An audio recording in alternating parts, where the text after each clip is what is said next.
हरिया ने आर्यन को खाने के लिए सूखी रोटी और प्याज दिया। लालटेन की रोशनी में दोनों बैठे थे। हरिया काका, ये काला पानी तालाब का क्या किस्सा है? आखिर एक तालाब से पूरा गांव इतना डरता क्यों है? बरसों पहले की बात है बेटा। वो तालाब ऐसा नहीं था। उसका पानी कांच जैसा साफ सा था। हम उस तालाब के पानी को अमृत कहते थे। लेकिन फिर गांव में पानी का अकाल पड़ा और फिर गांव के तांत्रिक भैरवनाथ ने कहा कि गांव के तालाब को बलि चाहिए। लोगों ने जानवरों की बलि दी, लेकिन बारिश नहीं हुई। अगली बार भैरवनाथ ने कहा कि तालाब को इंसान का खून चाहिए। भैरवनाथ के पागलपन में गांव वालों ने एक अनाथ बच्ची को उस तालाब में फेंक दिया। बच्ची चीखती रही, चिल्लाती रही, लेकिन उसकी पुकार किसी ने नहीं सुनी। फिर क्या हुआ काका उस बच्ची का? बेटा, बच्ची उस तालाब में डूब के मर गई। उसी समय आसमान काला हो गया। मूसलाधार बारिश शुरू हो गई, लेकिन वो पानी नहीं था, वो काला कीचड़ जैसा तेजाब था। तब से उस तालाब का पानी काला पड़ गया। वो बच्ची आज भी वहां उस तालाब में भटकती रहती है। उस तालाब में वो अकेली है, इसलिए वो दूसरों को बुलाती है खेलने के लिए। आर्यन को कहानियों पर विश्वास नहीं था, लेकिन हरिया के बताने के तरीके में एक सच्चाई थी जो रोंगटे खड़े करने वाले थे। ये सब अंधविश्वास है काका। समीर शायद कहीं फंस गया होगा। बेटा, तुम आजकल के जमाने के हिसाब से बातें कर रहे हो। बेटा, तुमको ये बातें झूठी लगती होगी, लेकिन ये बातें झूठी है नहीं। अब ऐसा करो, तुम सो जाओ। ये बातें हम कल करते हैं। रात बहुत हो गई है। और हाँ, बस एक बात याद रखना, अगर रात को घर के बाहर से कोई आवाज दिए या दरवाजा खटखटाए तो खोलना मत, चाहे वो आवाज तुम्हारे भाई की ही क्यों ना हो। थोड़ी देर बाद दोनों सो जाते हैं। रात के 12 बज चुके थे।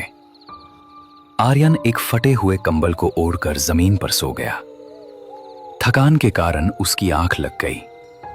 घर के बाहर रात के अंधेरे में डरावने डरावने आवाजें आनी शुरू हो गई थी।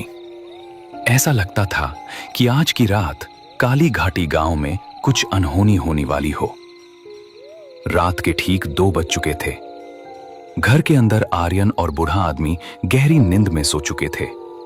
तभी अचानक बाहर से किसी ने दरवाजा खटखटाया। तभी अचानक आर्यन की आंख खुल जाती है। सन्नाटे में वो आवाज बहुत तेज लग रही थी। आवाज खिड़की से आ रही थी। उसने अपनी घड़ी देखी। रात के 2 बज रहे थे। हरिया काका कोने में सोए हुए थे और जोर जोर से खर्राटे ले रहे थे। आर्यन उठकर बैठ गया। उसका दिल जोर से धड़क रहा था। रात के 2 बज चुके हैं और इतनी रात को कौन हो सकता है जो दरवाजा खटखटा रहा है? तभी आर्यन ने मन में सोचा कि शायद कोई जानवर हो।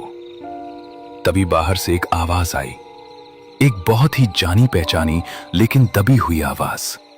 भैया जल्दी दरवाजा खोलो, बाहर बहुत ठंड है। आर्यन का खून जम गया।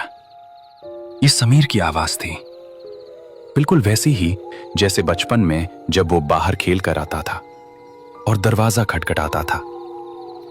आर्यन तुरंत खड़ा हो गया। वो खिड़की की तरफ जाने लगा। समीर, बाहर तुम हो क्या?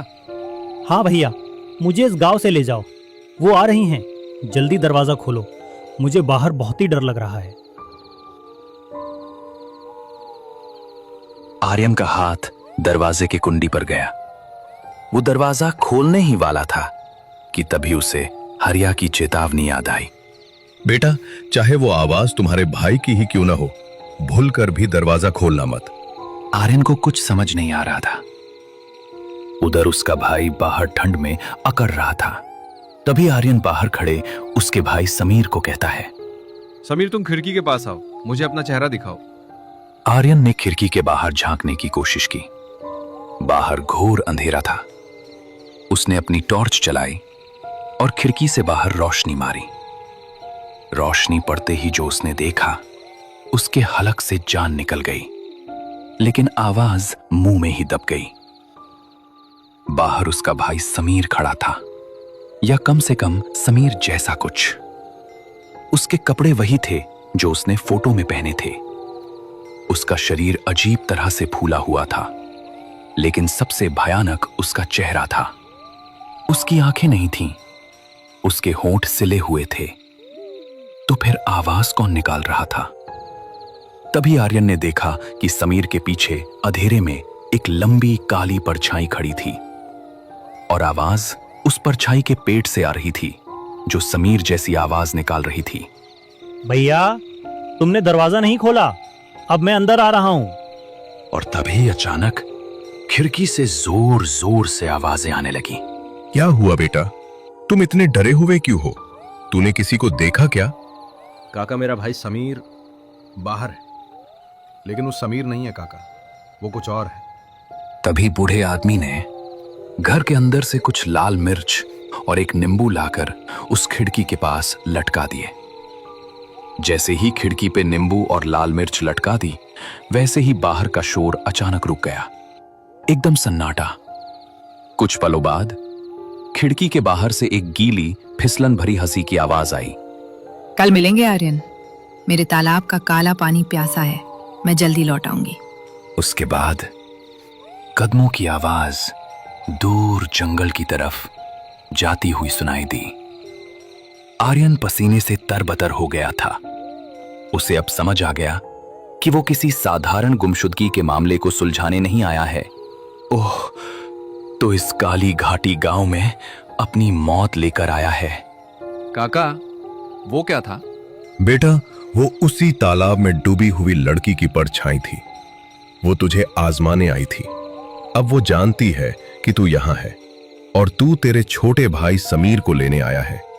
अब बेटा, तुझे सावधान होना होगा। कल का दिन तेरे लिए बहुत भारी होगा। काका, मुझे कल ही उस काला पानी तालाब पर जाना होगा, इससे पहले कि वो मेरे भाई के शरीर के साथ और कुछ करे। वहां जाने का मतलब अपनी मौत को दावत देने जैसा होगा बेटा। काका, मेरी मौत तो तब होगी जब मैं बिना कोशिश किए वापस चला जाऊं।